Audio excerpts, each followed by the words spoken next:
Hello everyone, कैसे हैं आप सब स्टूडेंट्स। आपको याद होगा कि लास्ट वीडियो में मैंने 3 क्वेश्चंस आप सबसे किए थे। याद कीजिए क्या थे वो क्वेश्चंस, या मैं कहूँगी कि आप लोगों का ध्यान उसके तरफ आकर्षित किया था। कौन से क्वेश्चन थे? जी हाँ, मैं कौन हूँ, मैं क्या हूँ और मैं कहाँ हूँ। ये 3 क्वेश्चन थे मेरे। हजारों साल पहले हमारे पूर्वजों के मन में भी ठीक इसी तरह के प्रश्न उठे थे।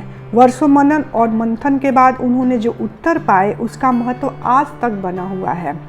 वेद, उपनिषद और पुराणों के रूप में स्थित वही ज्ञान आज भी हमारे प्रश्नों का समाधान करते रहे हैं। मैं कौन हूँ, मैं क्या हूँ और मैं कहाँ हूँ, स्वयं को पहचानने की यह यात्रा हजारों साल पहले शुरू हुई थी। उस समय सिंधु नदी की कलकल ध्वनि सुनाई दे रही थी और सरस्वती नदी भी तब तक विलुप्त नहीं हुई थी। दोनों नदियों के बीच फैले विशाल मैदान में मंत्रों का उच्चारण गूंजता रहता था। आकाश में यज्ञ का सफ़ेद धुआं उठता रहता था और हवा में हवन की सामग्री और फूलों की सुगंध तैरती रहती थी। इन सब के बीच हमारे ये पूर्वज सृष्टि के संबंध में चिंतन मनन करते रहते थे।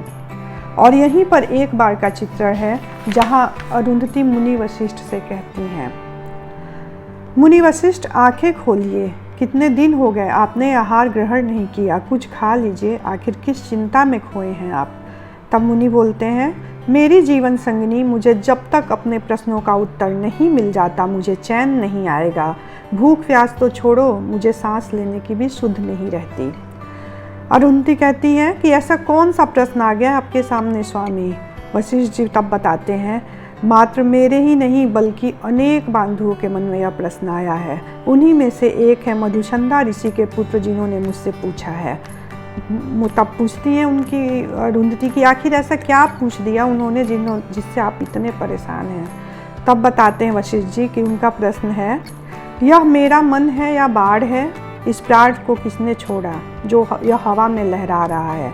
किसने बनाया है वह रास्ता जिस पर मेरी सांसें चलती हैं?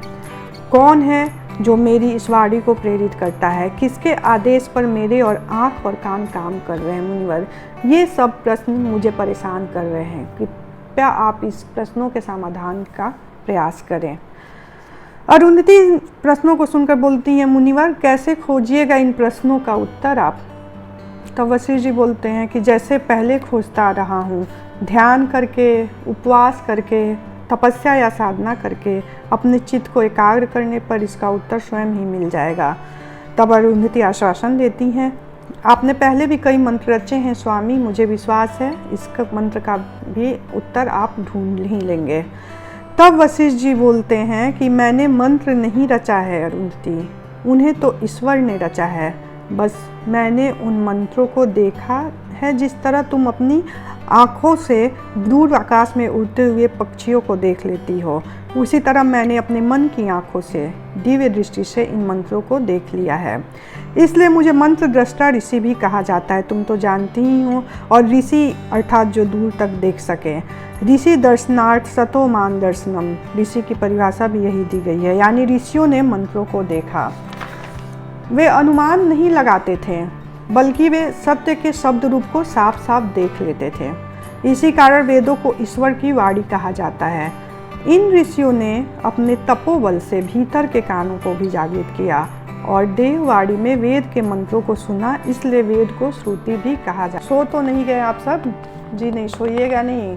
वीडियो के अंत में हमें कुछ संस्कार की बातें भी करनी है, तो प्लीज़ अंत तक बने रहिएगा, क्योंकि अंत भला तो सब भला। अब तो आप सब समझ ही गए होंगे कि आज हम सब किसकी चर्चा करेंगे। जी हाँ, आज हम बात करेंगे वेदों की। आइए चलते हैं अब वेदों की ओर। प्राचीन ग्रंथों के अनुसार सृष्टि की रचना के समय वेदों का प्रथम दर्शन हुआ था। एक समय जब वह सम्पायन गुरु वेद व्यास से पूछते हैं, हे गुरुदेव बताएं कि मनुष्यों को वेदों की प्राप्ति कैसे हुई। तब वेद व्यास जी कहते हैं, ध्यान से सुनो वत्स व सम्पायन, वेद हमेशा से थे। सृष्टि से पहले जब कुछ भी नहीं था, सत्य भी नहीं, असत्य भी नहीं, प्रकाश भी नहीं, अंधकार भी नहीं, तभी ईश्वर थे। वह बिना सांसों वाली अपनी योग निद्रा में सोए हुए थे। उस समय वेद उनके हृदय में रहते थे।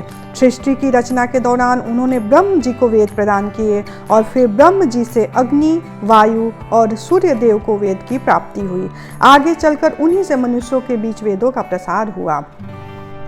मंत्रोच्चार यानी मंत्र और उनका उच्चारण ही इनका आधार है। जितना शुद्ध उच्चारण होगा मंत्र का उतना ही स्पष्ट अर्थ प्रकट होगा। आप जानते हैं मंत्र बनता है मन से और उच्चारण होता है वाणी से। अब यहीं पर की एक घटना मैं आपको बताती हूँ। एक दिन मन और वाणी दोनों में विवाद हो गया। मन बोला, मैं मन हूँ, मनन करता हूँ, उससे मंत्र बनता, इसलिए मैं ही श्रेष्ठ हूँ। वाणी बोली, मैं वाणी हूँ, मैं ही श्रेष्ठ हूँ, क्योंकि यदि मैं उच्चारण न करूँ तो किसी को पता ही नहीं चलेगा कि मन ने कोई मंत्र बनाया है। फिर मन कहता है, फिर भी श्रेष्ठ तो मैं ही हूँ, वाणी नहीं, श्रेष्ठ मैं हूँ। मन, पूछो प्रजापति से, अब वही समाधान करेंगे। वाणी और मन प्रजापति से पूछते हैं, हे प्रजापति, आप ही इसका उत्तर दे। तब प्रजापति बोलते हैं, प्रिय मन और प्रिय वाणी, देर तक सोचने के बाद मैं इस निष्कर्ष पर पहुंचा हूँ कि मन ही दरअसल श्रेष्ठ है, क्योंकि मन की आंखों से ही मंत्र को देखा जा सकता है। मन के संकल्प से ही मन उपजता है और मंत्र से ही मंत्र का मनन होता है। मन नहीं होगा तो मंत्र भी नहीं होगा, जबकि वाणी तो मात्र अभिव्यक्ति है। किसी के पास वाणी नहीं भी होती है, फिर भी मन होता है। वह मन ही मन मंत्र का उच्चारण करके वह मंत्र का लाभ पा सकता है, इसलिए मन श्रेष्ठ है। चूँकि मन सभी के पास होता है, इसलिए मन को देखने का अधिकार भी सभी के पास होता है। आइए अब जानते हैं कि हमारे शास्त्रों में मंत्र दृष्टा ऋषि बनने के लिए क्या आवश्यक सीमाएं थीं। मंत्र दृष्टा ऋषि बनने के लिए न उम्र की सीमा थी, न जन्म का कोई बंधन था। क्या ब्राह्मण, क्या शूद्र, क्या स्त्री और क्या पुरुष, वेदों में हर जाति, हर कुल के लोगों ने अपना योगदान दिया। इनमें गौतम, ऐत्रेय, वशिष्ठ, भारद्वाज, विश्वामित्र और अगस्त्य जैसे तपस्वी थे, तो वहीं गोपसा, लोपामुद्रा, मैत्रेयी और गार्गी जैसी स्त्रियां भी शामिल थीं। तो दासियों, अपराधियों और गणिकाओं के पुत्र एलुस, ऐत्रेय और महिदास जैसे अगस्त्य, काम, जवाल भी जैसे ऋषि भी शामिल थे। इसी का एक उदाहरण है, आइए उन सब की तरह हम आपको ले चलते हैं। आइए चलते हैं हजारों वर्ष पहले, जब सिंधु नदी के तट पर बने इस आश्रम में, जहां बालक महिदास को अभी अभी अपमानित होना पड़ा है। आखिर क्यों? माँ ने कहा, पुत्र महिदास, क्यों रो रहे हो? क्या हो गया महिदास? महिदास रोते हुए बोलते हैं, माँ, आज मैं विद्वानों की एक सभा में गया था, वहाँ से मुझे निकाल दिया गया, यह कहकर कि मैं एक दासी का बेटा हूँ और मुझे कुछ नहीं आता। तब माँ ने कहा, तुम्हारे पिता बहुत बड़े विद्वान थे पुत्र, किंतु मैं उनकी पत्नी नहीं, दासी थी। हमारे भाग्य में यही लिखा है पुत्र, हमें केवल पृथ्वी माता ही शरण दे सकती हैं।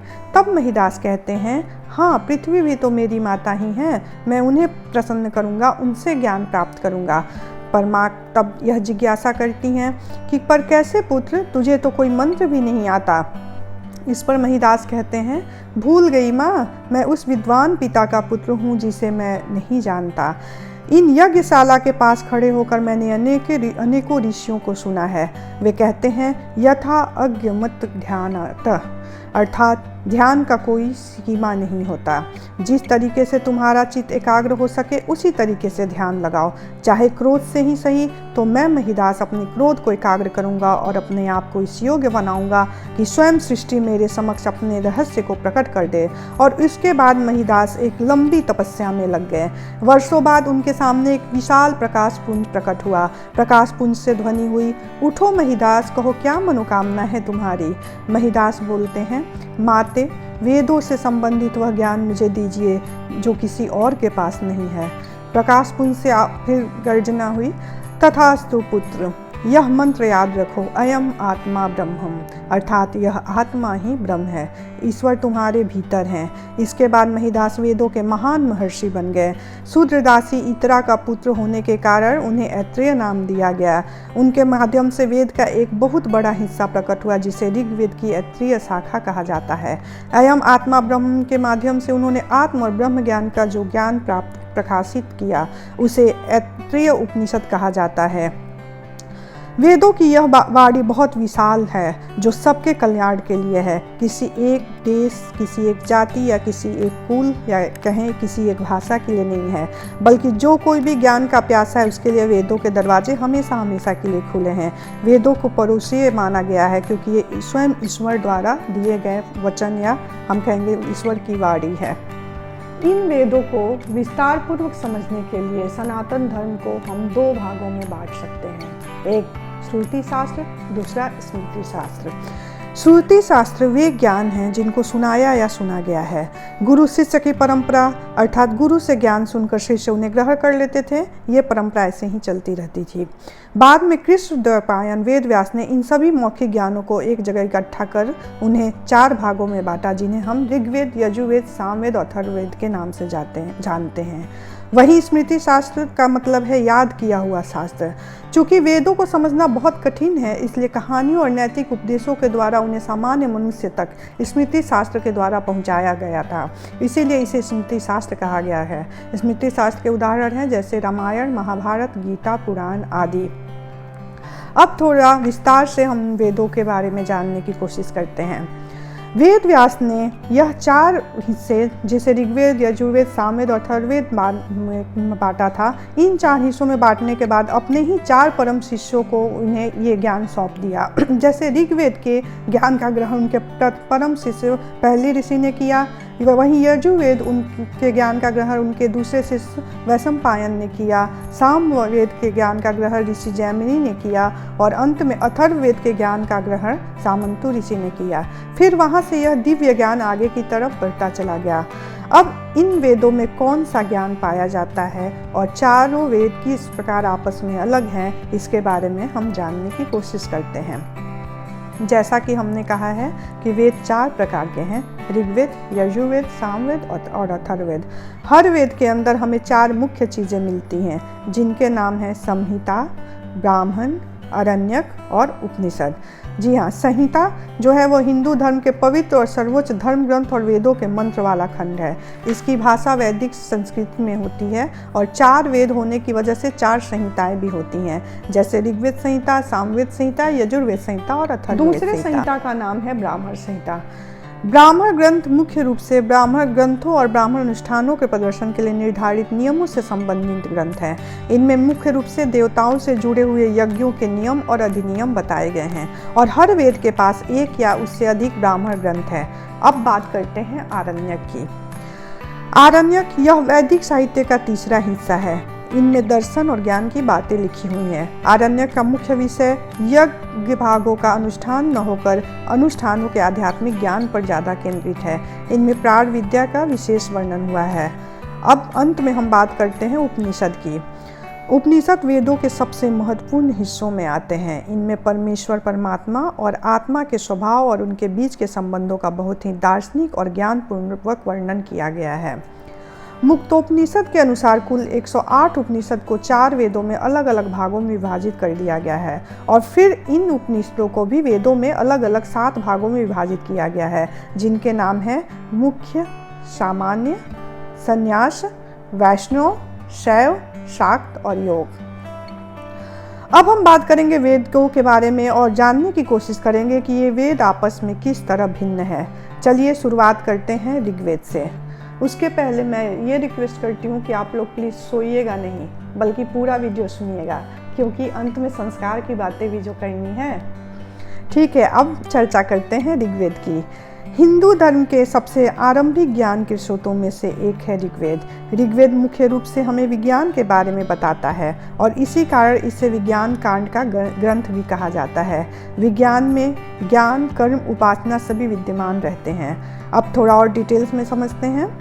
ऋग्वेद में अंदर एक ही संहिता पाई जाती है जो ऋग्वेद संहिता के नाम से जानी जाती है। इसके अंदर 10 मंडलें और 10 किताबें पाई जाती हैं, जिनमें 10 मंडलों में 1028 रुचियाँ हैं और 10,552 मंत्राज हैं। इनमें 2 ब्राह्मण की चर्चा है, जो एक ऐत्रेय ब्राह्मण और दूसरा कौशिकीय ब्राह्मण के नाम से जाना जाता है। इसके बाद 2 आरण्यक की भी चर्चा की गई है इसमें, जिसका नाम है ऐत्रेय आरण्यक और सांख्यायन आरण्यक। अब अंत में ऋग्वेद के अंदर कुल उपनिषदों की संख्या है जिन्हें 10 बताई गई है, जिनको ऋग्वेद के अंदर अलग अलग भागों में विभाजित किया गया है। ऋग्वेद के अंदर अगर मुख्य देवताओं की बात करें जिनकी पूजा की जाती है तो उनके नाम हैं देवराज इंद्र, अग्निदेव, वरुण देव, सूर्य देव और वायुदेव।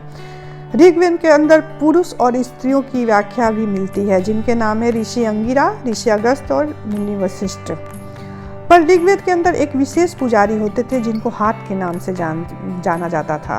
वो एक यज्ञ विशेषज्ञ होते थे जो ऋग्वेद के मंत्रों का पाठ करवाते थे ताकि देवताओं के परम उपदेश प्राप्त हो सके। अब इन सब स्तुतियों के अतिरिक्त ऋग्वेद में आत्मा, परमात्मा, जीव, प्रकृति, ज्ञान, विज्ञान तथा संसार के विभिन्न पदार्थों का वर्णन मिलता है। अब आइए चर्चा करते हैं यजुर्वेद का। यजुर्वेद को 2 हिस्सों में हम विभाजित कर सकते हैं, कृष्णवेद और शुक्लवेद। यजुर्वेद के अंदर हमें मुख्य रूप से कर्मों के बारे में ज्ञान मिलता है और यही कारण है कि यजुर्वेद को हम कर्मकांड भी कहते हैं। अब आइए यजुर्वेद को थोड़ा डिटेल में जानने की कोशिश करें। स्टूडेंट्स, यजुर्वेद में एक ही संहिता आती है जिनका नाम है यजुर्वेद संहिता, जिनमें 1975 मंत्र हैं जिन्हें यजुष भी कहते हैं इन मंत्रों को, और 3 ब्राह्मणों की चर्चा है। एक है कठक ब्राह्मण, दूसरा तैत्रीय ब्राह्मण और तीसरा शतपथ ब्राह्मण। इसके अलावा 3 आरण्यक की भी चर्चा है, जिसमें पहला है बृहद आरण्यक, दूसरा तैत्रीय आरण्यक और उसके बाद मैत्रायणी आरण्यक। इसके बाद 51 उपनिषदों की चर्चा है, जिसमें 32 उपनिषद जो हैं वो कृष्ण यजुर्वेद में आते हैं और 19 उपनिषद शुक्ल यजुर्वेद में आते हैं। इन उपनिषदों को अलग अलग भागों में विभाजित किया गया है। यजुर्वेद की अगर पुजारी की बात हम करें तो उनके पुजारी को अथर्वयु के नाम से जानते हैं, जो यज्ञ में विशिष्ट अनुष्ठानों के लिए मंत्रों का पाठ करने में विशेषज्ञ होते थे। ये थी यजुर्वेद। यजुर्वेद के बाद आता है सामवेद। सामवेद समन शब्द से मिलता है, जिसका अर्थ है धुन। यह सबसे छोटा वेद है, परंतु इसकी प्रतिष्ठा सर्वाधिक है। यह भले ही छोटा है, पर एक तरह से ये सभी वेदों का सार रूप है। इसमें सामयिक उपासना का विशेष महत्व है, इसलिए यह भक्ति कांड भी कहा जाता है। सामवेद की अगर संहिता की बात करें तो एक संहिता है इसमें, जिसमें 1875 मंत्र हैं। इनमें अधिकतर मंत्र ऋग्वेद से लिए गए हैं। इसके साथ ही 11 ब्राह्मण की चर्चा की गई है। इसमें सामवेद को वेदों का संगीत या सुर भी कहा गया है। हमारे भारतीय शास्त्रीय संगीत की जड़ें यहीं से प्रेरित हैं, इसीलिए इस सामवेद को संगीत प्रधान वेद भी कहा जाता है। सामवेद में 2 आरण्यक की चर्चा है, एक तलवाकर आरण्यक और दूसरा छांदोग्य आरण्यक। इसमें 16 उपनिषदें, जिनमें 2 प्रमुख हैं जिनकी चर्चा हर जगह मिलती है। एक है छांदोग्य उपनिषद, दूसरा केन उपनिषद। सामवेद की विशेष पुजारी को हम उद्गात्र के नाम से जानते हैं। वे एक विशेषज्ञ गायक होते थे जो मंत्रों को गाकर देवताओं को आमंत्रित करते थे ताकि देवताओं की कृपा प्राप्त हो सके। अब अंत में हम बात करेंगे अथर्ववेद की, जिसको हम ब्रह्म वेद के नाम से या ज्ञान कांड के नाम से भी जानते हैं। अथर्ववेद में एक संहिता है जिसे अथर्ववेद संहिता कहा गया है। इसके बारे में कहा जाता है कि जिस राज्य में अथर्ववेद जानने वाला इंसान शांति स्थापन के क्रम में निरंतर लगा रहता है, वह राष्ट्र निरंतर उन्नति करता है। अथर्ववेद संहिता में 736 ज्ञान और 6077 मंत्रों की चर्चा की गई है। इस संहिता में हमें अपने स्वास्थ्य और चिकित्सा का ज्ञान मिलता है, इसलिए इसको वैभवसज्ज वेद भी कहते हैं। इसमें एक ब्राह्मण की चर्चा है जिसे गोपथ ब्राह्मण कहा गया है तथा 31 उपनिषदों की चर्चा की गई है, किंतु इनकी जानकारी न के बराबर है क्योंकि वे समय के साथ साथ विलुप्त हो चुके हैं। अथर्ववेद में मुख्य रूप से विभिन्न प्रकार के रोगों की निवृत्ति, बंधन से मुक्ति, सुख प्राप्ति, ब्रह्म विद्या, ब्रह्मचर्य के बारे में जानकारी मिलती है, जिसका उपयोग करके हम मनुष्य अपने और अपनों के जीवन शैली को बदल सकते हैं। यह सब तो थे वेदों की चर्चा। अब स्टूडेंट्स, कभी कभी आप शास्त्रों को पढ़ते टाइम या किसी बड़े बुजुर्गों से उपवेदों की चर्चा भी आपने सुनी होगी, तो थोड़ी जानकारी हमें उनके बारे में भी रखनी चाहिए। उपवेद मतलब वेदों से निकले हुए शाखाओं रूपी वेद ज्ञान को उपवेद कहा गया है।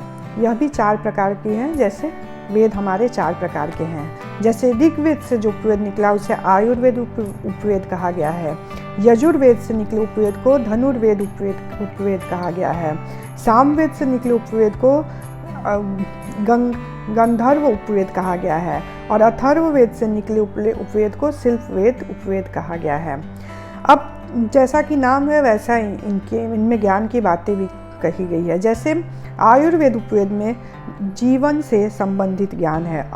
इस ग्रंथ में से हमें मानव शरीर को निरोग रखने, रोग को जानने से लेकर रोग से मुक्ति पाने तथा आयु बढ़ाने का ज्ञान मिलता है। अगर धनुर्वेद उपवेद की बात करते हैं तो वहाँ धनुर्विद्या और सैन्य विज्ञान के बारे में जानकारी मिलती है। वैसे ही गंधर्व उपवेद भारतीय संगीत, शास्त्रीय संगीत के बारे में डिटेल में हमें जानकारी देता है। और शिल्पवेद उपवेद की अगर हम चर्चा करें तो जिससे हमें किसी के निर्माण के बारे में जानकारी मिलती है, फिर वह निर्माण चाहे घर की हो या मंदिर की। एक तरह से इसे प्राचीन सिविल इंजीनियरिंग भी बोल सकते हैं, जिसमें मकानों और इमारतों को कैसे मजबूती से बनाना है हम यह सब जानते हैं। तो स्टूडेंट्स, हमें उम्मीद है कि आप सबको अब वेदों के बारे में बेसिक्स नॉलेज तो हो ही गया होगा। तो बहुत हो गई वेदों की बातें, अब वेदों की दुनिया से थोड़ा बाहर निकल कर आज हम ज्ञान की बातें कर लें। ये क्या है? हथेली। जी हाँ, ये जब गालों पे पड़ती है तो गालों पे उंगलियों के छापे पड़ जाते हैं, और यही हथेली जब चेहरे के फ्रंट पार्ट पे पड़ जाती है तो चेहरे का पूरा नक्शा बिगड़ जाता है।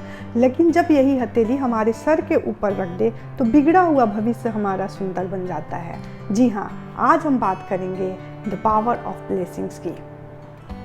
स्टूडेंट्स, आप सभी जानते हैं कि मनुष्य का रिजल्ट किस पर डिपेंड करता है? जी हाँ, कर्मों पर। क्या आप सब जानते हैं कि कर्मों के साथ एक फैक्टर और है जिस पे मनुष्य का रिजल्ट डिपेंड करता है? नहीं, गेस कीजिए, लक पर। जी हाँ, कर्मों के साथ भाग्य भी बहुत ज़रूरी है आगे बढ़ने के लिए। लेकिन क्या आप ये जानते हैं कि ये लक किस पे डिपेंड करता है? लक डिपेंड करता है 3 फैक्टर पे। क्या? पहला, पिछले जन्म के कर्म पर। दूसरा, बाय गॉड ग्रेस यानी ईश्वर की कृपा पर। और तीसरा जो है वो है हमारे माँ बाप या बड़े बुजुर्गों के आशीर्वाद पर। इनमें फर्स्ट और सेकंड तो आपके हाथ में नहीं है, या कहेंगे कि हमारे अपने हाथ में नहीं है। लेकिन जो थर्ड है, जो पेरेंटल ब्लेसिंग्स या एल्डरली ब्लेसिंग्स है, वो तो अपने हाथ में, क्योंकि वो तो हमारे अच्छे व्यवहार या कर्मों से हम अपने हाथ में कर सकते हैं। इन जो बड़े बुजुर्ग हैं, हम उनके आशीर्वाद में इतनी शक्ति है कि हमारा बिगड़ा हुआ काम भी समझिए बन सकता है। और इतनी ताकत है कि इस ताकत की क्षमता का आप इमेजिन ही नहीं कर सकते। क्योंकि अगर ये जो थर्ड है जो आपके पास आ जाए, आपके बड़े बुजुर्गों का आशीर्वाद या आपके माँ बाप का आशीर्वाद, तो बाकी 2 मैं कहूँगी कि अपने आप आ जाएगा।